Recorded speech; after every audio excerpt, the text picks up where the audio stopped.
So we are set for Wild Card Weekend. We got a lot of games to consider.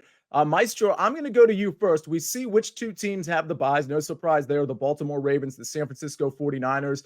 One thing I know you like to do, particularly, Larry, on the Tuesday show, where you talk about, it's usually you and RJ, maybe Emery, talking about the early lines. Sometimes you guys like to jump on an early line, get it out on SportsLine before it shifts. I'm curious, one of two things. Do you like an early line here, or is there just a game? And Proppy, I'll go to you next. Is there a game that you are so intrigued by that is a focal point for you? See, there is a game that I do want to jump on, and there's a lot of injuries to watch this week with Waddle and TJ Watt and Sam Laporta, who unfortunately was hurt in a game that the Lions probably should not have gone full board to get because the Cowboys were going to blow out the Commanders. But the early line that I like is the Cleveland Browns laying 2.5, laying less than a field goal. And I love CJ Stroud and I love what he's done, but rookie quarterbacks, first-time playoff quarterbacks, it doesn't usually go well. And without Tank Dell, they can focus on Nico Collins. When you have guys like Martin Emerson and Denzel Ward, this defense is set up to kind of slow down what Houston does. And also the Houston offensive line has been giving up a lot of pressure. Myles Garrett had 3 pressures in the first game. Of course, CJ Stroud didn't play, and that's why the Texans got blown out. I think it'll be a good game, but I think ultimately that Browns defense and that week of rest is going to make the difference. Yeah, Proppy, I really agree with Larry. Go ahead. Sorry to jump in. It's 2.5 right now. That's what I meant to say. And it is going to go to 3. We're already seeing some 3s. So if you like Cleveland, now's the time. Proppy, I really agree with this take. This was the first of, there's a couple of lines. I think these lines are pretty efficient right off the bat, I'll be honest. Some of the favorites that I liked, I think the lines are a little prohibitive. The lines are a little bit longer than I thought they would be. But this Houston game, Houston really, it's not that they got away with anything last week, but there was a lot of back foot throws by CJ Stroud that he fit in there because he's a great quarterback. But against Cleveland, I'm not sure you can do that. Now with Noah Brown, Robert Woods potentially coming back, it does change the dynamic a bit. But that's the first line. It's interesting because Larry and I didn't talk about this before. And that's the first line that just kind of screamed out to me. Let's take the Browns minus 2.5. Any games that you like from an early line standpoint, or that, again, are just going to be a focal point for you in terms of your research process leading up to the wild card games?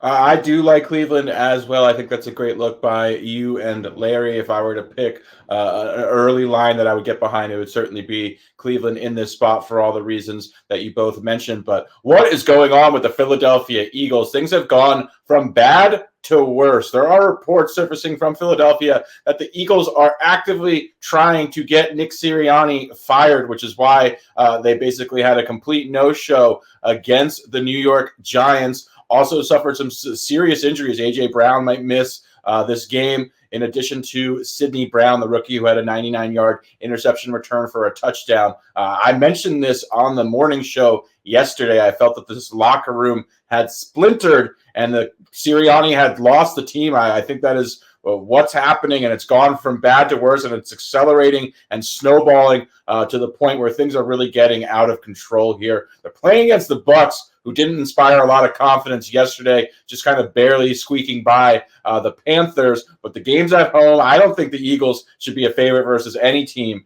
in the playoffs. So this is going to be a matchup that I'm going to look to potentially take advantage of when props do eventually surface. Yeah, that line is really interesting. Buccaneers plus 2.5 at home. I don't know if A.J. Brown's going to play. I don't know if Devontae Smith's going to be fully healthy. I don't know about DeAndre Swift's status. And even if they're all in there, it just seems tough. Mike, agree or disagree on any of the two games that we talked about? Is there another game that you have your eyes on? And before you respond, if there is a matchup you love in this chat, I know a lot of you have already kind of weighed in on some of these games, but let's let everybody weigh in. If there's a matchup you love, listen, we lean on this chat too. Again, I mentioned Japan yesterday. He's not the only one. Ben Horner, there's a lot of guys, Big Cheesy, who make guys and girls who make picks in this chat. Feel free. Let's jump on your picks as well. But Mike McClure, what's your impression here? Yeah, this is a fascinating weekend. Honestly, I love a lot of these matchups. I want to start with Buffalo last night. Winning that game, they had the punt return, they had the tip touchdown, but they just absolutely dominated Miami in that game overall, despite what the scoreboard looked like. In terms of how many yards they were able to pick up, the time of possession, they essentially played for a bye. getting Pittsburgh and at home is an absolute buy game, in my opinion, considering the current state of the Pittsburgh Steelers. So games I'm looking at here, I agree that you've got about an hour left to bet on Cleveland before they hit 3 in the market everywhere. Other games that I really like, I like the Rams +3. I think a lot of people will end up liking that, but I think that the Lions, a bit of a fraudulent team to begin with, especially defensively. Now you get this Rams offense, a dome controlled environment that they're comfortable in. I think that, yes, it'll be loud. Yes, everyone will have a lot of emotion there. But I think this is a good spot to back the Rams. I think they win this one outright. And then the other one I'm looking at, mostly looking at ways to fade Miami in the cold. It is going to be extremely cold in Kansas City. Wind chills will be around 0 for that game. I'm looking to fade Miami, probably going to elect to have a team total under is the way I'm looking to fade it to start here. Wanted to bet Kansas City early, but the 1.5 where it opened quickly became 3.5. And I think it's going to settle right in that 3.5 to 4 range. It's incredible because when I first saw that line, it was 3.5 because I wasn't looking last night.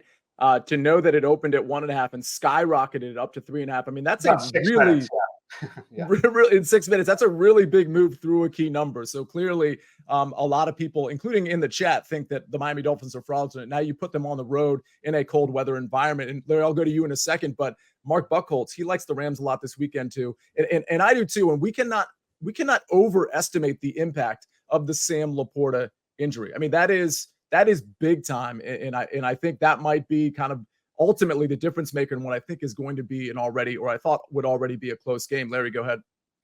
Yeah, it's such a tough break for Miami because they have the short week playing on Saturday in KC, and it's a terrible break for them not getting the Monday game, which they had a shot for when they could have used those 2 extra days of rest.